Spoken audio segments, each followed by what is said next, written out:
Assalamualaikum warahmatullahi wabarakatuh. Waalaikumsalam warahmatullahi wabarakatuh. Iya, alhamdulillah hari ini kita bertemu lagi ya Nak ya dalam pembelajaran kimia. Nah, topik yang hari ini akan kita bahas yaitu tentang kenaikan titik didih. Nah, saya akan share screen terlebih dahulu ya untuk memulai pembelajaran kita.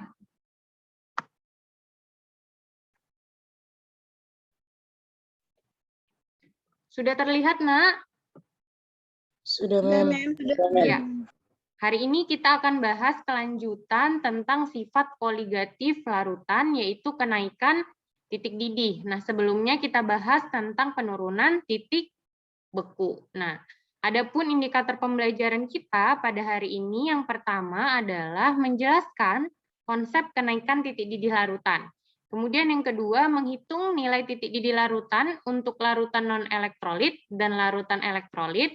Dan yang terakhir, menjelaskan aplikasi sifat koligatif larutan, yaitu kenaikan titik didih dalam kehidupan sehari-hari. Nah, kemarin sudah kita bahas apa sih perbedaan mendidih dan menguap itu ya. Saya harap kalian masih ingat. Saya ulang sekali lagi, menguap itu adalah wujud perubahan dari zat cair menjadi uap. Kemudian mendidih itu naik atau pecahnya uap air ke permukaan air. Menguap itu terjadi pada permukaan zat cair itu, sedangkan mendidih itu terjadi di seluruh bagian dari air. Kemudian kalau menguap itu terjadi pada suhu berapapun, sedangkan mendidih hanya terjadi pada suhu titik didihnya. Oke. Nah, sebelumnya saya akan nanya ke kalian. Kalian pernah nggak merebus air, Nak? Pernah. Nah, air mendidih, ya kita sama-sama tahu air itu mendidih pada suhu 100 derajat Celcius, ya air murni. Nah, pertanyaan saya, ketika kalian masukkan misalnya saja garam ke dalam air, apa yang terjadi? Dia mendidih pada suhu 100 derajat Celcius, atau di bawah 100 derajat Celcius, atau di atas 100 derajat Celcius? Silakan dijawab. Ya, siapa tadi Syakira? Dia naik, Mem. Naik, benar. Ya, jadi ketika penambahan zat terlarut seperti yang kita bilang tadi, maka akan meningkatkan suhu titik didihnya. Artinya apa? Untuk mencapai titik didihnya, kita perlu lagi suhu yang lebih tinggi. Sehingga kita namakan kenaikan titik didih. Oke. Atau kita singkat dengan delta TB, di mana B di situ adalah boil. Ya, sehingga kita dapatkan di sini ada TB, itu adalah titik didih larutan setelah ditambah zat terlarut lebih besar dibandingkan titik didih pelarut murni. Sehingga kita kurangkan, maka kita formulasikan rumus dari delta TB itu adalah M dikali KB. Ya, jadi delta TB atau kenaikan titik didih itu adalah molalitas dikali dengan KB. KB itu tetapan titik didih ya. Untuk tetapan titik didih air itu nilainya adalah 1,56 ya. 1,56 untuk tetapan titik didih dari air. Nah, seperti yang kita tahu, untuk molalitas sendiri itu rumusnya sudah kita jelaskan di pertemuan pertama. Ini masih ingat ya? Nah, lanjut saja langsung ke contoh soal. Nah, diberikan 5 ilustrasi gambar, pertanyaannya adalah larutan yang memiliki titik didih terbesar dan terkecil adalah gambar nomor berapa? Yuk, silakan dijawab. 4 dan 5, Mem. 4 dan 5. Titik didih yang terbesar, maka dia memiliki zat terlarut paling banyak. Benar.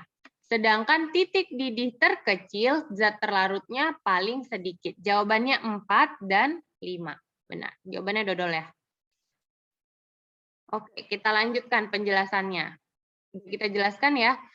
Karena pengaruh titik didih itu, pengaruh zat terlarut itu menyebabkan dia lebih sulit untuk mendidih. Karena ada komponen zat terlarut yang sangat sulit menguap.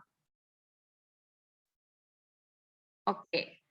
Apa bedanya antara titik didih larutan elektrolit dengan titik didih larutan non-elektrolit? Kemarin sama seperti penurunan titik beku. Apa bedanya kemarin, Nak? Ya, yang membedakan mereka apa? Larutan elektrolit memiliki derajat ionisasi, sedangkan larutan non-elektrolit tidak, Mem. Oke, ya. Jadi yang membedakannya itu adalah jumlah partikelnya, ya, atau memiliki derajat ionisasi, sehingga kita formulasikan di rumusnya itu kita tambahin I. Apa itu I? Faktor Van Hoff. Nah, jadi rumus delta TB-nya atau kenaikan titik didihnya kita tambahin faktor Van Hoff di sini. Oke, ya, faktor Van Hoff sendiri udah tahu ya, kemarin juga sudah ada. Nah, ini juga saya ulang kembali, untuk elektrolit itu ada elektrolit kuat, ada elektrolit lemah, dan non-elektrolit. Kemarin juga sudah kita bahas. Langsung saja kita masuk ke contoh soal yang kedua, ya. Nah, katanya larutan yang mengandung 7,1 gram Na2SO4 dalam 200 gram air mendidih pada suhu 100,234 derajat Celcius. Bila larutan tersebut terionisasi 90%, maka ARX adalah. Oke. Nah, berarti katanya terionisasi 90%, otomatis dia memiliki harga I. Benar ya, Nak, ya? Iya kan? Artinya dia terionisasi ataupun dia larutan elektrolit. Nah, pertama kali kalian harus mengionisasi Na2SO4. Yuk, apa ionisasinya, Nak? 2Na plus tambah XO4 2 min, Mem. Oke, 2Na plus ditambah SO4 2 negatif. Nah, kalau pertanyaannya adalah berapa jumlah ion yang dihasilkan atau N, berapa jumlah N-nya, Nak? 3, Mem. Iya, 3. 2 tambah 1, 3. Nah, langsung saja kita bisa cari harga I-nya, benar ya? Apa rumus harga I atau faktor Van Hoff?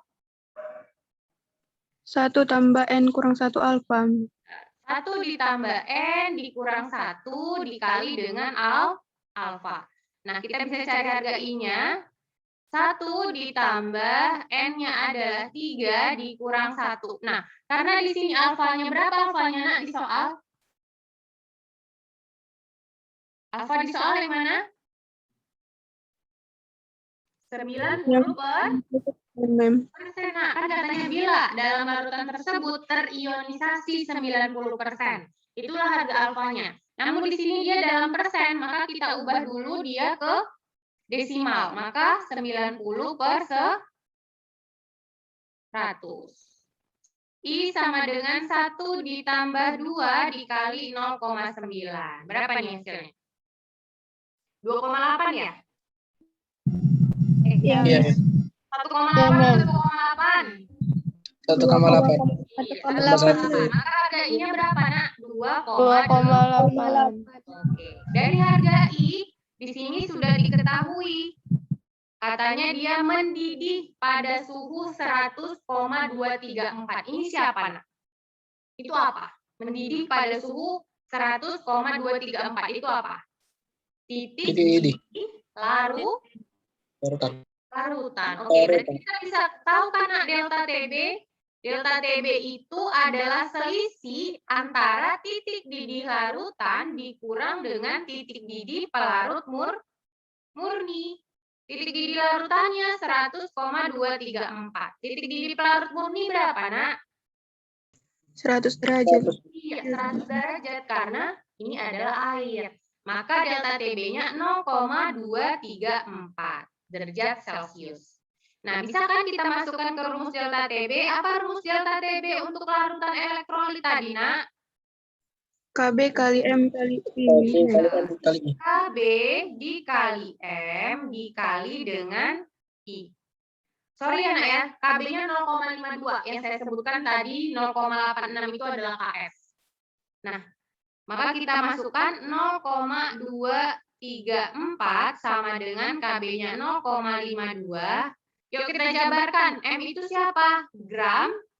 Gramnya di sini berapa, Nak? Langsung saja ya. Gramnya berapa? 7,1. 7,1 per MR ya yang ditanya ya atau AR ya. MR ya. MR dikali dengan 1000 per gram pelarut. Gram pelarutnya berapa, Nak? 200, Mem. Pintar. 200. Ini mati 5. Yuk, ada apa lagi yang bisa mati, Nak? I-nya. Penhus. Faktor Oh, iya penhus. belum benar. I-nya berapa? 2,8. 2,8. Oke, ayo. Selesaikan berapa nih, Nak? MR-nya. Ada yang bisa mati nggak? 0,234 MR sama dengan, yuk berapa nih kaliin?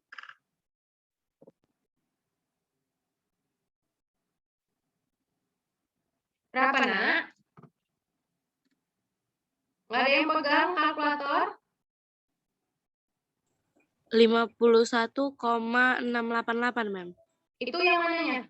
0,52 kali 7,1 Kali 5 kali 2. 0,52 kali 7,1 dikali dengan 5 dikali dengan 2,8. Oh, berarti 51,688 ya. Maka kita dapatkan MR-nya sama dengan dibagi dengan 0,234. Berapa hasilnya? 220 ya?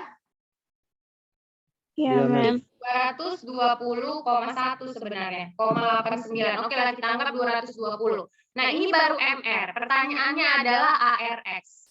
Maka kita jabarkan MR dari Na2SO4.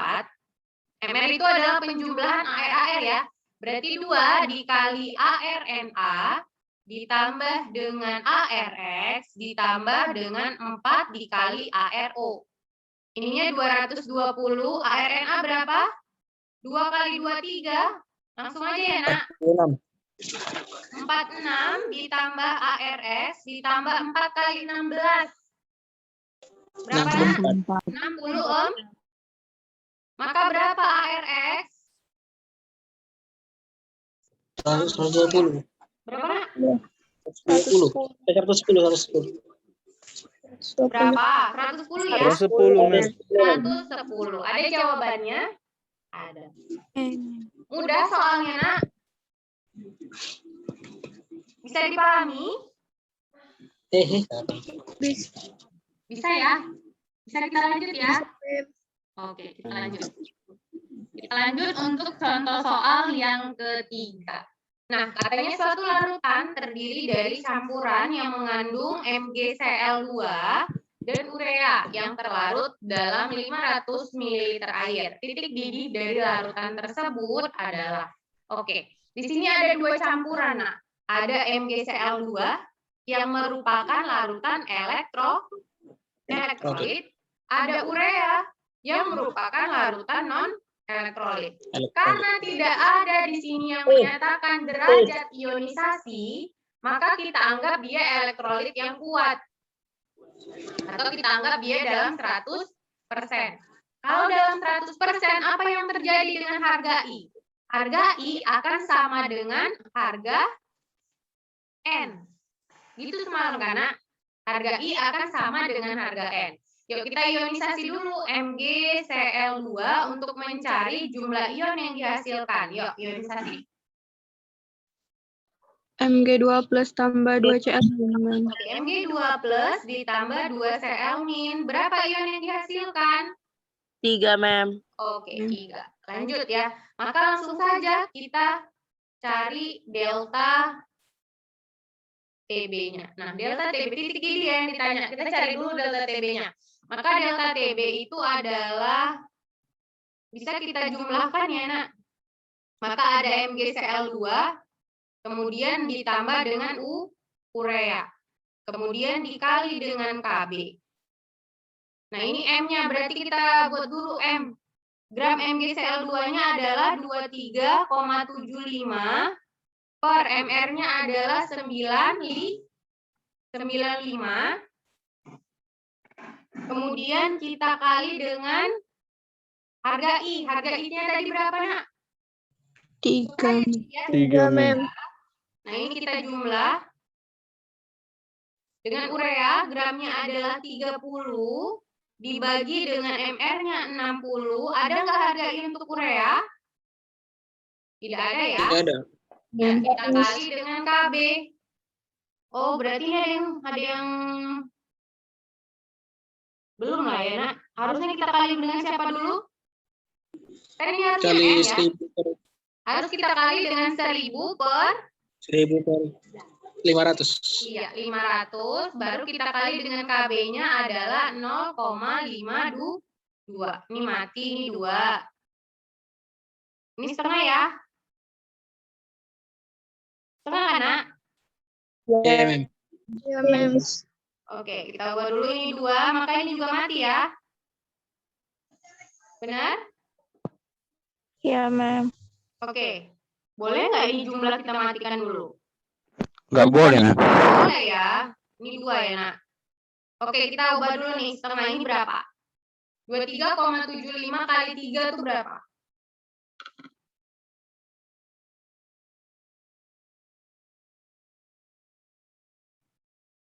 Dua 23,75 71,2. dibagi dengan 95. Berapa, Nak?